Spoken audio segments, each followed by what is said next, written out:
हर नई सुबह हमारी प्रतिदिन की कार्यक्रम का स्वागत का हमारी प्रतिदिन की रोटी कार्यक्रम का स्वागत। आज का ध्यानांश हर नई सुबह। परमेश्वर की दया अमर है, प्रति उदय वह नई होती रहती है। विलाप गीत अध्याय 3 पद 22 से 23 तक। मेरा भाई पॉल गंभीर मिर्गी एपिलेप्सी से जूझता हुआ बड़ा हुआ और जब वह अपने किशोरावस्था में प्रवेश किया तो यह और भी बदतर हो गया।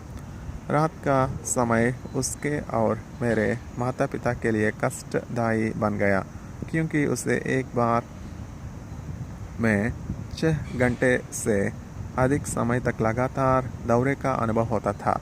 डॉक्टरों को एक ऐसा उपचार नहीं मिल रहा था जो उसे दिन के कम से कम एक हिस्से के लिए जागरूक रखते हुए उसके लक्षणों को कम कर सकता था। मेरे माता पिता प्रार्थना में पुकारे, परमेश्वर, हे परमेश्वर, हमारी मदद कर। यद्यपि उनकी भावनाएं चकनाचूर हो गई थी और उनके शरीर थक गए थे, पॉल और मेरे माता पिता ने प्रत्येक नए दिन के लिए परमेश्वर से पर्याप्त सामर्थ्य प्राप्त की। इसके अलावा मेरे माता पिता को बाइबल के शब्दों में आराम मिला, जिसमें विलाप गीत की किताब भी शामिल थी। यहाँ यिर्मयाह ने नागदौने और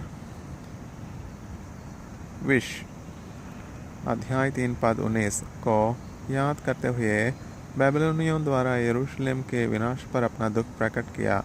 फिर भी यिर्मयाह ने आशा नहीं खोई। उसने परमेश्वर की दया को ध्यान में रखते हुए कहा कि उसकी दया प्रति उदय नई होती जाती है। पद 23। इसी तरह मेरे माता पिता ने भी किया।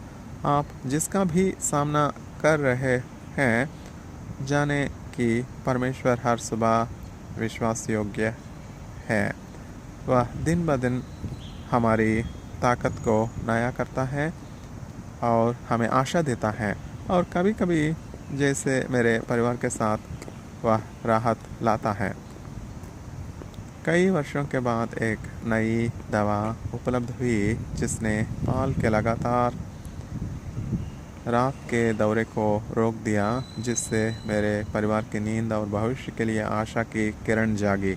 जब हमारी आत्माएं हमारे भीतर दुखी हो जाती हैं, पद 20, तो हम परमेश्वर के वादों को ध्यान में रखें कि हर सुबह उसकी दया नहीं है। परमेश्वर ने आपके आजमाइशों के दौरान आपको कैसे थामे रखा है। आप किसी ऐसे व्यक्ति की सहायता कैसे कर सकते हैं जो चुनौतीपूर्ण समय का सामना कर रहा है।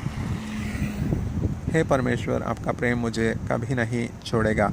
जब मैं आशा के बिना थका हुआ महसूस करता हूँ, मुझे अपनी दया और करुणा की याद दिलाए।